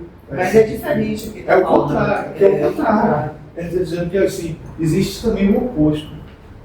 Quer dizer, uma pessoa que se suicida, né, ela vai ficar até gastar tudo que ela teria de viver. E isso a gente até vê no Espiritismo também, né? Aquele livro lá do Suicida, Memória de um Suicida, né? Tem isso. Então, assim, a pergunta. Uma vez li algo no livro esotérico sobre almas perdidas. O que isso significa? Que é a ilustração. É um triste fato da vida que há pessoas ocasionais que estão tão presas em coisas materiais que não há nada da personalidade viva que vale a pena levar com o ego para o Devachan. Nada da natureza mental inferior pode ser salvo e a personalidade daquela encarnação em particular perece completamente. A vida é um fracasso completo e o período devacânico seguinte é em branco. Ele foi comparado a uma página arrancada de um livro. O ego espiritual continua e rapidamente reencarna mas a personalidade da reencarnação anterior passa para uma localidade conhecida como a oitava esfera, onde é aniquilada. O estado completamente diferente e experimentado por aqueles cuja natureza intensamente criminosas, intensamente criminosas, os desqualificam para o estado de Devakan, mas cuja espiritualidade potencial impede sua total aniquilação como personalidade. Vejam como as respostas às perguntas são bem até esclarecedoras, talvez trazendo informações até novas para a gente em relação à Quer filosofia. dizer que a pessoa pode reencarnar sem ir para o Devakan. Isso. Né? Ou passar um Devakan, isso aí eles chamam também. Em branco. Em branco, que é considerado o estágio de Devakan também, mas é um Devakan como se fosse quase não tirando proveito nenhum. Porque você está, né, na ambiência, né? Não vou dizer no lugar, mas assim, na frequência, na instância dimensional onde estaria o Devakan. Mas não está vivenciando o que poderia vivenciar lá. Aí vem, continuando, né? Tais indivíduos nascem em estados astrais de pesadelo, que como a antítese do Devakan, só podem ser chamados de infernos. Né? O pior destes é o Avit, né? Um estado incessante de sofrimento, como resultado do karma. Esses estados finalmente chegam ao fim quando as causas que o trouxeram são finalmente exaustas, exauridas, né? E a mônada nasce mais uma vez. Nasce no sentido, né, para sermos completos, podem afirmar que a persistência obstinada em vida após vida de maldade impenitente, eventualmente leva a consequências ainda piores que não discutiremos aqui. Essas são as verdadeiras almas perdidas. Os detalhes de todas essas tristes possibilidades são dados em The Mahatma Letters, né? Nas cartas do Mahatma para Alfred Sinetti, né? Então, assim, na verdade, esse livro foi escrito antes até de esses livros terem sido difundidos. Né? Aí tem essa pergunta aqui mais, né? Qual o sentido de experimentar o Devakan, se é uma ilusão ou um sonho?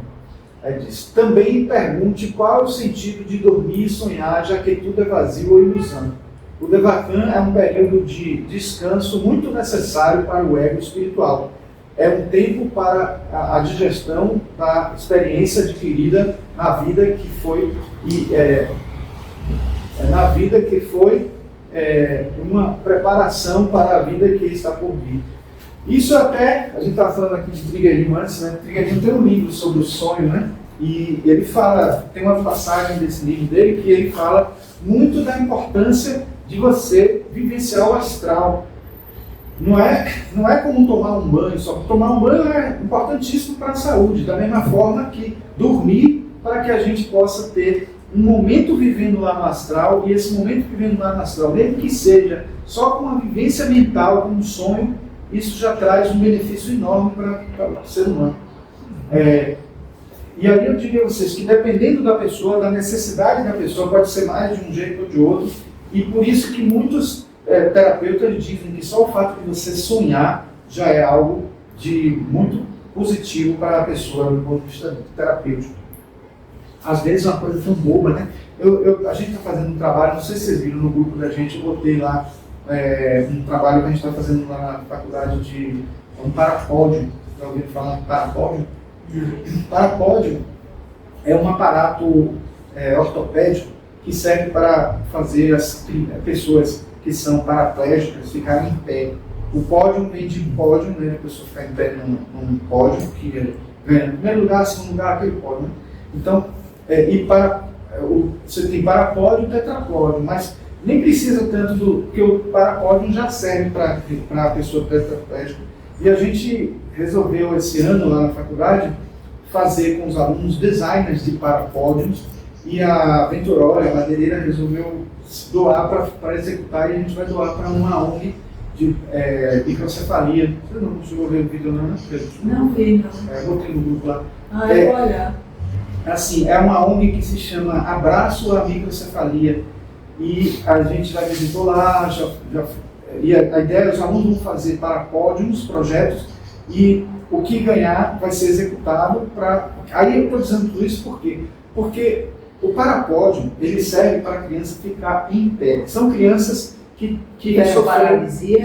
Não, você lembra daquele surto de microcefalia? Sim, da Zika? Pois é, começou lá em 2017 e tal. E aí, hoje essas crianças já estão com 9 anos de idade. E elas não ficam em pé? Algumas não, praticamente todas não, porque elas não têm, o cérebro não dá condições de controlar, acaba tendo paralisia. Alguns mexem mais, as pernas outras mexem menos. E assim, o que é importante dizer assim, que elas têm até uns parapódios lá, uns 3 ou 4, mas como completaram 9 anos de idade, que é mais ou menos o tempo, inclusive, que é a expectativa de vida delas. Então, aquelas que sobreviverem agora vão estar passando até da pergunta que é a estimativa. Mas os parapódios já estão ficando pequenos, e um parapódio desse custa 16 mil. As famílias que têm condições fazem parapódios personalizados, com as medidas específicas das crianças. E a gente está tentando produzir lá parapódios que são articulados, que permitem ajustar. Para servir para instituições. Instituições têm parapódio pequeno, médio e grande. Só que tem o ajuste de altura e o ajuste de largura.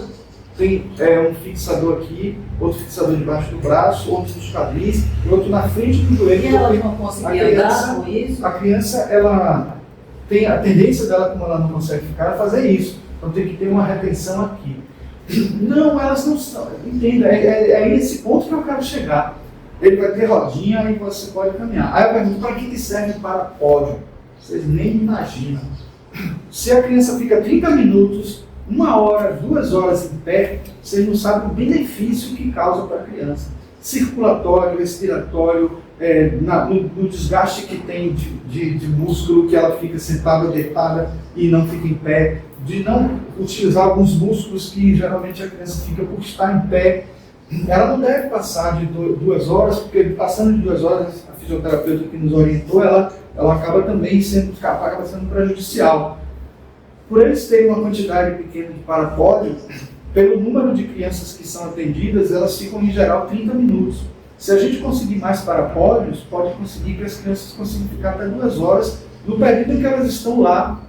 Às vezes elas até ficam comendo, porque tem parapódios que tem até uma bandeja para colocar aqui uma mesazinha para elas comerem, e pode estar sendo feito algum tratamento, pode estar sendo exibido algum filme para ela ver, porque muitas delas não conseguem falar, então podem estar fazendo exercícios fisioterapêuticos, enfim, até o aspecto psicológico é positivo, porque elas que vivem o tempo inteiro deitadas, sentadas, elas conseguirem estar no nível da altura das pessoas e conseguindo até circular alguém passeando com elas pela ONG, que por sinal o próximo trabalho vai ser a reforma da ONG, e aí quando a gente fizer a reforma da ONG, a gente já vai pensar no percurso desse parapódio para ele ficar acessível e ficar fácil de eles percorrerem, né? Porque hoje funciona num terreno doado pela prefeitura, pelo governo do estado, e que funcionou muito bom. Que bom a faculdade está fazendo esse tipo de trabalho. Na verdade é um ateliê que a gente chama ateliê extensionista, e ele tem o tema legal, você pode escolher o tema. Então a gente resolveu fazer um ateliê de neuroarquitetura e neurodesign, aí a gente já está aplicando para isso. Muito legal. A gente já fez um trabalho com minha sobrinha, né, que tinha alguma coisa parecida com isso, aí eu sugeri a ela assim, qual seria um trabalho que a gente podia fazer que pudesse beneficiar alguma instituição? Ela deu essa ideia e a gente começou a fazer. Então, todas as pessoas que a gente chama para ajudar, a gente tem, por exemplo, o consultor do SARA, aqui em Salvador. Ele já foi professor da UFBA de mecânica, já aposentado, e tem uma empresa, e ele disse que o que precisar de equipamento para ajustar, ele doa, ou então ele consegue uma empresa que doe. Mas ele já até aparecia, ele foi lá um dia para dar orientação aos alunos e apareceu de surpresa algumas vezes. Uma das vezes que ele apareceu, ele já trouxe até alguns que ele comprou no Mercado Livre, algumas coisinhas de ajuste que vão servir para parapódio. Né? Então está nesse nível. A madeireira que não trabalha com madeira de lei. Falou da Venturoli, né? A Venturoli que trabalha com eucalipto e pinos. ela já disse que compra madeira de lei se precisar para poder fazer o parapólio e doa, entendeu? Para fazer o parapólio. Então está sendo um trabalho bonito. Vamos lá, vamos terminar esse. A outra pergunta, é possível se comunicar com os espíritos? É a última pergunta. É ele que eu queria saber. Os egos desencarnados no Devachan não podem descer à Terra. Cabe a nós aprender como podemos ascender ao nível espiritual em que eles habitam.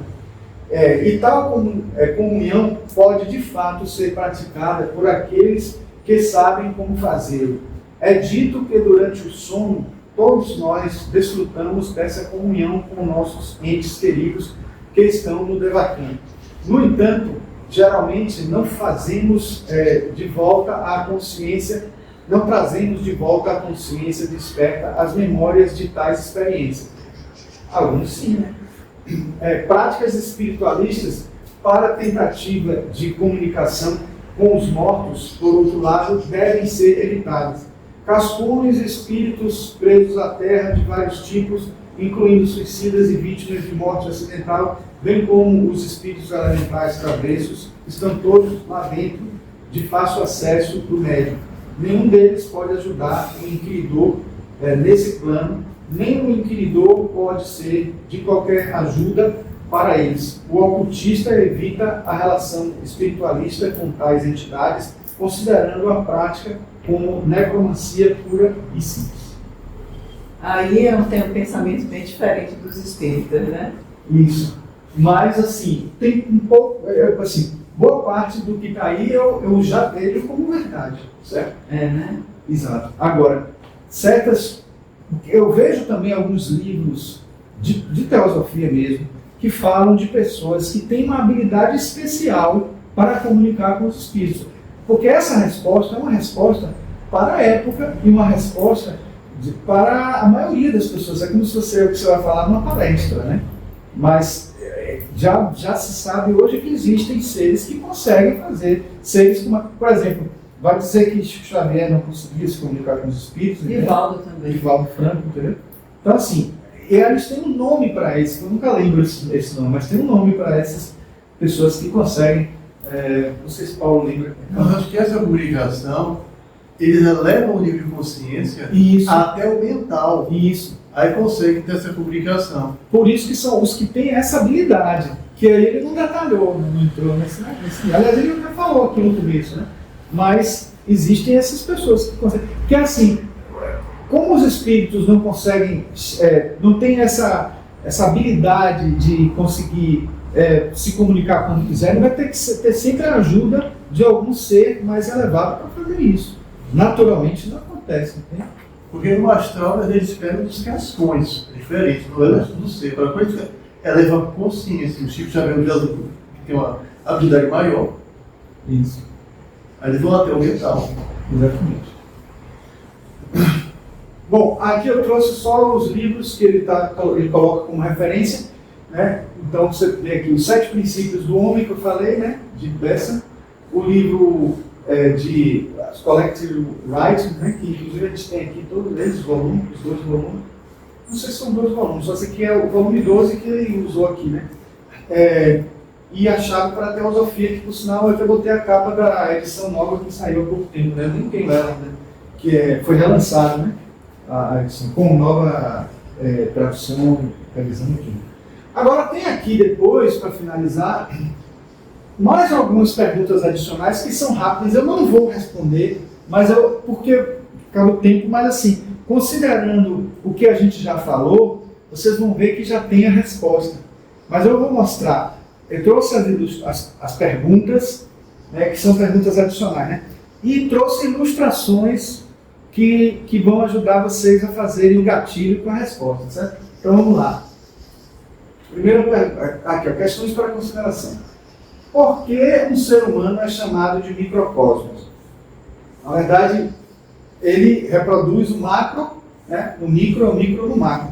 Eu até trouxe, aliás, desculpe, eu vou até só ler um trechinho aqui, porque eu sei que o tempo está curto, mas eu trouxe esse livro aqui, porque curiosamente, nesse livro de Marie Louise Monfrance, ele fala uma coisa que responde muito bem essa pergunta.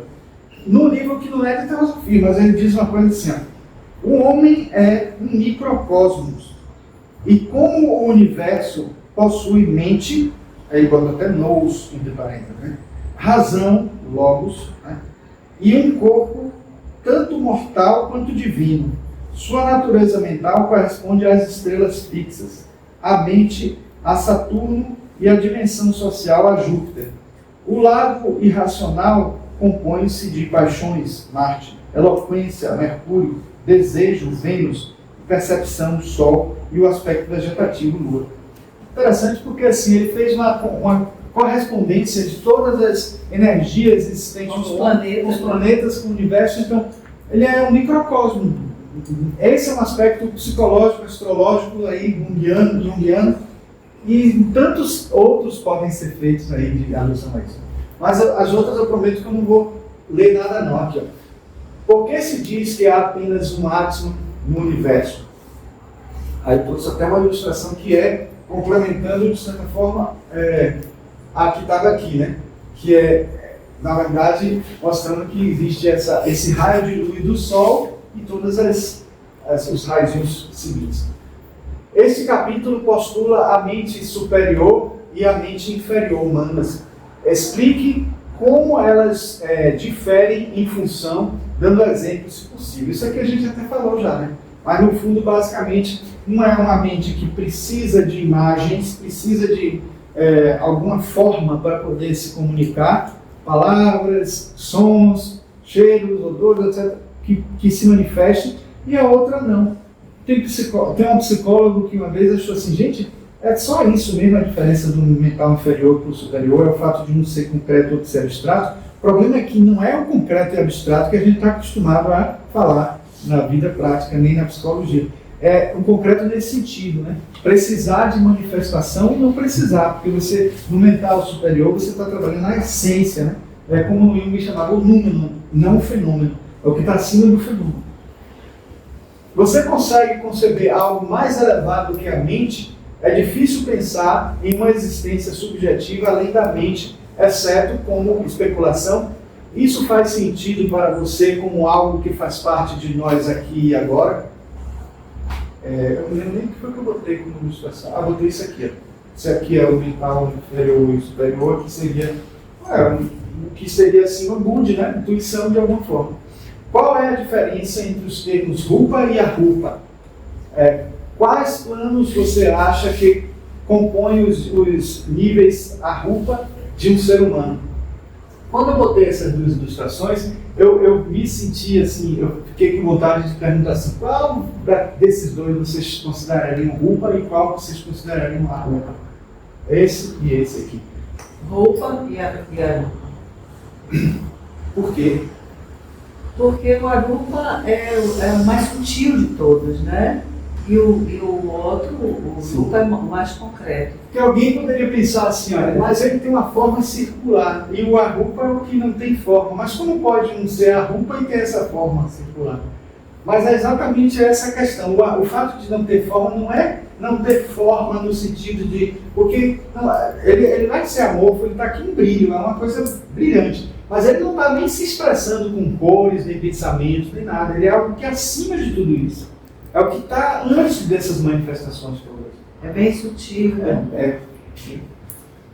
Aí a gente tem aqui, ou seja, discuta os conceitos de espírito, alma, corpo e corpo com suas próprias palavras e o que eles significam para você. Aí eu botei... Cadê?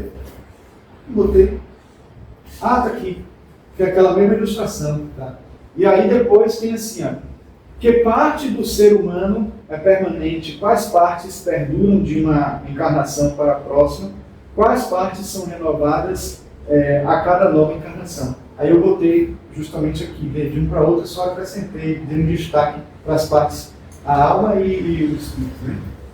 E aí, por último, não é nem por último, tem mais um aqui. Qual é o papel dos chakras na constituição dos seres humanos? Né? E a outra pergunta é: descreva as etapas que ocorrem entre o fim de uma encarnação humana e o início da próxima. Então, aí a gente entender... Eu trouxe aqui uma ilustração de um slide que eu fiz uma vez, mostrando aquilo que eu até falei aqui já, né? Encarnação, né? A pessoa encarnada aqui com todos os elementos, ela morrendo, a primeira morte dela, e aí o corpo se desfaz, o corpo assim perde a vida, e aí o duplo etérico que conectaria o astral com o corpo se desintegra, que é essa conexão aqui, certo? Mas o restante continua do mesmo jeito. Então, por isso que eu digo aqui, ó, nada muda, daqui para cá nada muda. A gente não está indo para o astral, a gente, diga-se de passagem, a gente está saindo, é capaz de dizer que a gente não está indo para lugar nenhum, a gente está simplesmente se desfazendo no físico. A gente está deixando de ter um avatar representante no plano físico. Continua no astral, que sempre já esteve, certo? Aí você tem a segunda morte, que nessa segunda morte você desintegra o corpo astral, mantendo o átomo permanente com a memória emocional de tudo que você viveu. Agora o tempo é muito variável, né? Ah, sim, é. O tempo é bem individual, né? Depende de cada um, né? Isso eu acredito. Só uma coisa, Marcos, esse aí, a segunda morte, o que desintegrou foi o corpo Astral. o astral. Corpo astral, exatamente. Uhum. Certo? E ainda tem mais um corpo para desintegrar, qual é? Mental. Boa pergunta. O mental inferior. O mental O mental superior não desintegra, ele é imortal. É o que encarna. O mental superior. É o que encarna junto com o Bhutan e o Atma.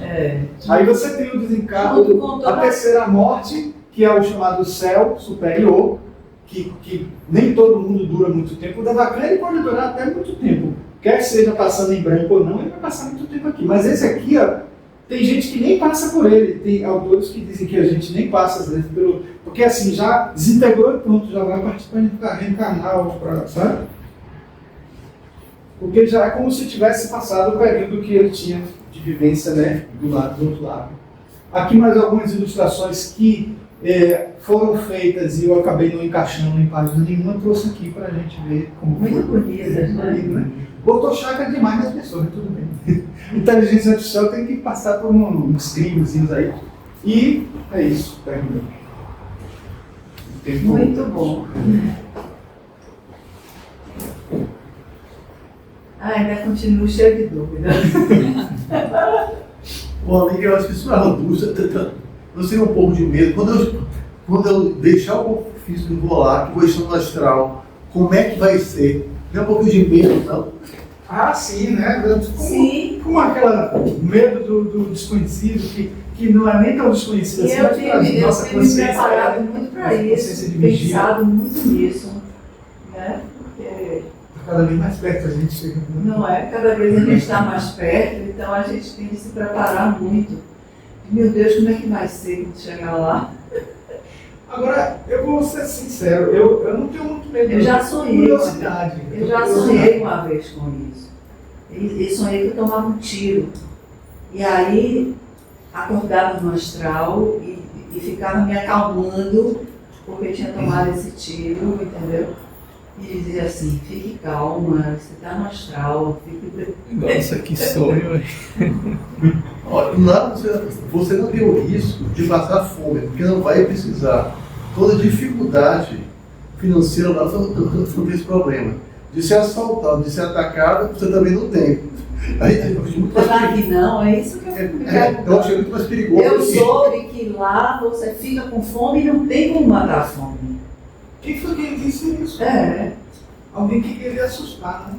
É algo mais ou menos parecido. Uma pessoa que tem Você fica com fome e não tem como matar a no fome. purgatório, no momento em que você vive no inferno, pode até vivenciar uma fome. Por isso que é necessário a gente se desapegar. Fazer todo um exercício de desapego. Porque se você vai para lá com todos os apegos materialistas, você vai sofrer muito. Né? Agora vai querer comer, não vai poder, vai tem que querer. ter muito cuidado também para as ficções que são criadas, as fake news também do que acontece do lado de lá, né? Porque não é tão assim a coisa. A gente que não viveu fazendo coisas erradas o tempo inteiro não vai passar por uma situação dessa. É a lei do karma, né? Nós A gente tem a a gente tem o mundo físico para vivenciar essas coisas, sabe? Já tem o mundo físico que é um teatro importantíssimo para a gente passar por tudo isso, sabe? Lá a gente vai ter muito mais... E a gente pode escolher não reencarnar? A gente que escolhe reencarnar. Não é? Então, Mas não eu é não quero. você que pensa. É que está o grande equívoco seu. Você, se você ler aquele livro, o livro Tibetano dos Mortos, nós temos toda a liberdade para não reencarnar de novo, só que a gente ainda é apegado a um físico. Você, por exemplo, agora quando você fala que você vai para o astral, só isso está mostrando que ainda não está percebendo que você está no astral, que está no mental. Mas não estou dizendo isso como uma recriminação. Todo mundo nós temos isso. Pode ser até que intelectualmente, até para muitos isso já esteja vivenciado. Mas não é fácil de isso ser algo para ser assimilado. Quando eu digo isso, eu não estou dizendo que isso é uma coisa assim que... Não, mas é assim, a gente tem muito isso, né? A gente... É porque a gente fica achando que o astral é algum lugar que você vai depois da morte. Não é. Entendeu? A gente está no astral também. Nesse momento eu estou no astral. Isso é Você está no astral. difícil de entender. Eu só queria colocar uma dúvida assim, só para eu fixar mesmo. O mental superior seria aquele que está logo acima do astral, seria isso mesmo? Não, na verdade assim... Ou seria a fusão, desculpa, a fusão entre aquele e o Em sutileza, ele é o que está logo búdico. acima, mas assim, o mental superior, quer dizer, o mental superior são os últimos subplanos do mental. O mental é o que está acima do astral, em sutileza. Mas a gente tem 4 subplanos do mental inferior e 3 subplanos do mental superior, que são 2 corpos diferentes, como a gente tem o físico denso e o físico etéreo. Entende? Então, assim, isso já faz a gente entender que nós temos 2 corpos no plano mental. Mas isso fica fácil da gente entender no momento que a gente considera que o corpo mental superior ele é o mais elevado, o corpo sutil dentre esses todos. Talvez não seja o mais elevado, considerando que ainda tem o búdico.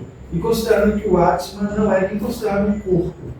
Então, o Atman é um princípio que se manifesta no búdico, que por sua vez utiliza humanas como conexão com a nosso ser que encarna na Terra. Né? Então, por isso que o humanas ele precisa ter esse corpo adicional, porque é ele que, na verdade, permanece na experiência de encarnação após encarnação. Né? Tudo que a gente vivencia no físico, denso e etéreo, no astral, como um todo, no mental inferior, tem um átomo permanente de cada plano desse que guarda a memória de que a gente vivencia em cada um corpo desse, e essa memória vai para o corpo mental superior, o causal, que é ele que registra tudo isso. São os átomos permanentes. E na né? psicologia junguiana corresponderia ao inconsciente pessoal, enquanto que o búdico seria o inconsciente coletivo. A gente precisa ouvir isso muitas e muitas vezes para poder registrar tudo isso. É muita coisa. Mas tudo bem. Muito bom. Bom, agradecemos mais uma vez o trabalho magnífico aqui do nosso irmão. Tá? E realmente, esse assunto, da maneira como ele apresenta, até que fica mais fácil para a nossa compreensão. Ele é um artista aí dessa apresentação digamos, da computação, né? Isso aí é um auxílio magnífico para a gente compreender, inclusive para essas ilustrações que tem também até um movimento implícito. Né? Isso tudo facilita, porque ele mesmo falou que nós dependemos, a nossa mente depende de imagens, depende de uma porção de coisas, colorações e outros atributos. Então, quando recebemos essas informações dessa maneira, facilita a nossa compreensão. E mais uma vez, apelo essa capacidade do irmão em trazer esse trabalho, que para mim é um trabalho magnífico. Então, para a próxima semana faremos também nova pausa, por causa desse feriado de 1º de maio aí na quinta-feira. Isso aí vai, sem dúvida alguma, prejudicaria mais uma vez a frequência que já é pequena. Então voltaremos no dia 10 com a temática semelhante. Eu não tenho aqui o título e quem vai fazer a palestra, porque o Jorge não me mandou a programação. Eu pergunto se o irmão tem alguma informação a respeito. Não. Mas a temática é a mesma, tá certo? Eu digo, faz parte dessas perguntas e respostas dos capítulos já abordados anteriormente. Tá certo? Então, dia 10 estaremos de volta aqui para esse trabalho. E todos são bem-vindos. Eu pergunto se tem alguma pergunta mais, alguma coisa, alguma algo a acrescentar. Se não for o caso, nos prepararemos então para o encerramento. E assim buscamos encontrar o nosso ser interno, repousando no nosso íntimo, buscando essa conexão preciosa com o nosso eu e nosso.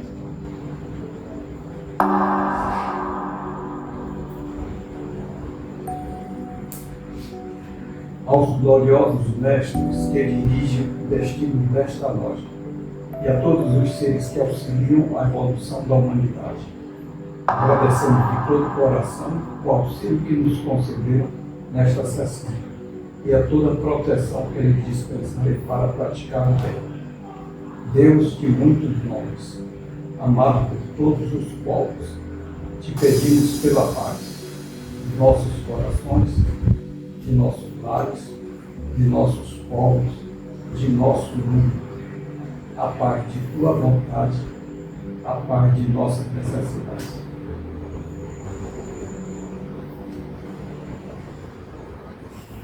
Certamente retornamos a nossa vida, essa condição. Obrigado a todos. Pai,